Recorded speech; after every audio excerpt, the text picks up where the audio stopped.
I'm Jonathan Downey, co-editor of the Life and Links blog, and I have the privilege of being here to interview Robyn Dean, PhD student, researcher extraordinaire and sign language interpreter.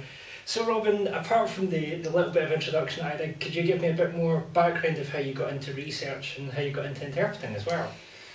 I was introduced to sign language through the theater as a child, and so I started learning sign language pretty early on in my life. And when it came time to go to school, I had or university, I had no other real particular interests, and so there was an interpreting program that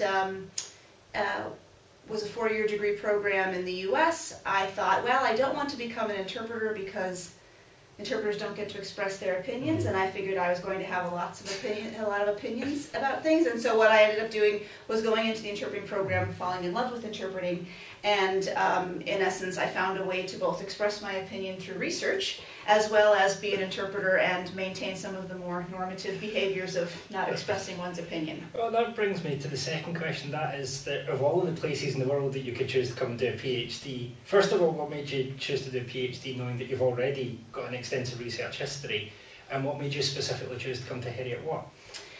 First of all, I think Heriot-Watt is uniquely situated for a sign language interpreter within the larger appreciation of interpreting in a global way, whereas in sign language interpreting can be rather insular, at least in the US, and so we kind of think of ourselves as uniquely interpreting. We are interpreting, when in actuality there's a whole other realm of the field of translation and interpreting. And so the idea that I would have the opportunity to study along spoken language interpreters as well as people who work in conference settings, which is not a setting I work in almost exclusively community settings.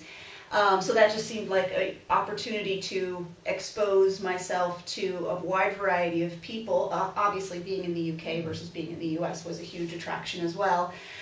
So a wider variety of people who understand interpreting and translating in a much broader spectrum than what I'm used to in my work in the US. And that brings me very neatly to your theme of research. A lot of your work has been on interpreters' ethical decision making. And as soon as you mention interpreter ethics, most conference interpreters especially will say, we have codes of conduct, what do we need to discuss ethics for? Do you agree with that opinion? Well, I think what distinction I would make is what we need to discuss is decision making. Mm-hmm. I mean, certainly ethics is decision making, but it's a much more finely tuned understanding. Whereas perhaps ethics that gets discussed not only in the conference interpreting realm but also in the community interpreting realm is at a much meta level. Mm-hmm. Whereas decision making, rather moment to moment decisions, is I think more apt approach to thinking about and talking about ethics. And so what I always found frustrating as a practitioner was having people talk about ethics at the meta level, whereas for myself and my work, I was finding what I needed guidance about was the moment-to-moment steps or moves that I strategically make as an interpreter in a community, highly interactive, emerged into the social world sort of way of working, and that's where I needed guidance. And so if I didn't have that guidance from my ethical code in a directly applicable way, I needed to seek out where I was going to get that type of guidance. And that comes into, there's a continuing debate certainly in the wider world of interpreting over what interpreting is about. Are interpreters just language professionals? Are we some kind of social profession? Are we a practice profession? Where would you find yourself on that stream? Well, my colleague Bob Pollard and I, and co-author, have been advancing this idea that interpreting needs to be appreciated as a practice profession. And so because my work, what brought me into understanding and appreciating research, really came from my interpreting work within a teaching hospital, where I was surrounded by interns in psychology, medicine, social work, nursing. I was watching them as an interpreter because I was usually paired with a deaf psychologist or a deaf social worker, a deaf nurse. I was exposed to how other practice professions, or those professions who deal with human beings and have to figure out how to, amidst the social realities of work, be effective in their work.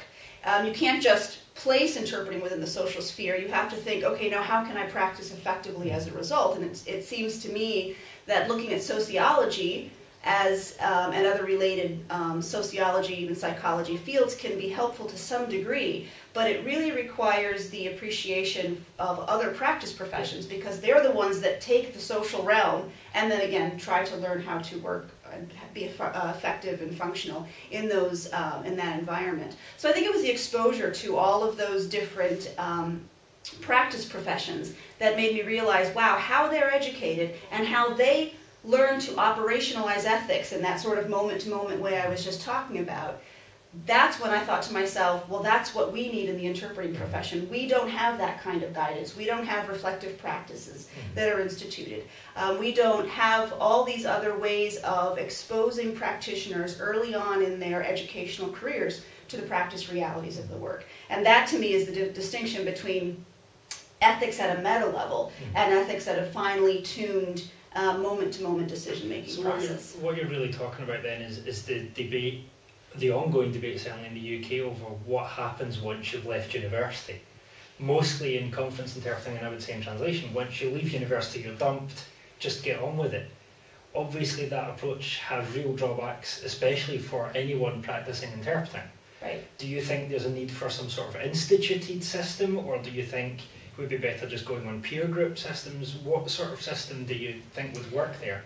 Again, I would turn to the other related practice professions to see how they handle that transition between classroom education to practical experience, and the support that other practitioners within those types of professions get once they're out there supported before they can work independently. And what you see are things like internships, residencies, practicums, not just in a rather limited way, but a pretty extensive supervised expression of this supervised practice. And so I think, at least for community interpreters in particular, not being a conference interpreter, I couldn't really speak to what degree that should be instituted. But I think from a community interpreter's perspective, and in particular, I'm thinking from a sign language interpreting perspective, given what I know our work tends to be about, that type of internship and supervised practice and supervision, which is used in clinical psychology as a way of presenting cases, talking about your work with your colleagues, talking about your work with your supervisors, and learning to apply in a very practical way ethical thinking and decision-making skills. And so having your judgment supported and developed through an extended period of time is what I think our profession, and in particular a sign language interpreting profession, needs to go towards in order to quite frankly be responsible to the customers and the participants that we serve. Is that we need to have that period of time from classroom to independent practice where there is a supervision and instituted reflective practice as well as exposure to reflective practice. And that brings in questions about privacy and about how much you can share and how much you can't, but is there a trade-off to be made where we openly say to people, I'm being supervised because I'm learning my trade?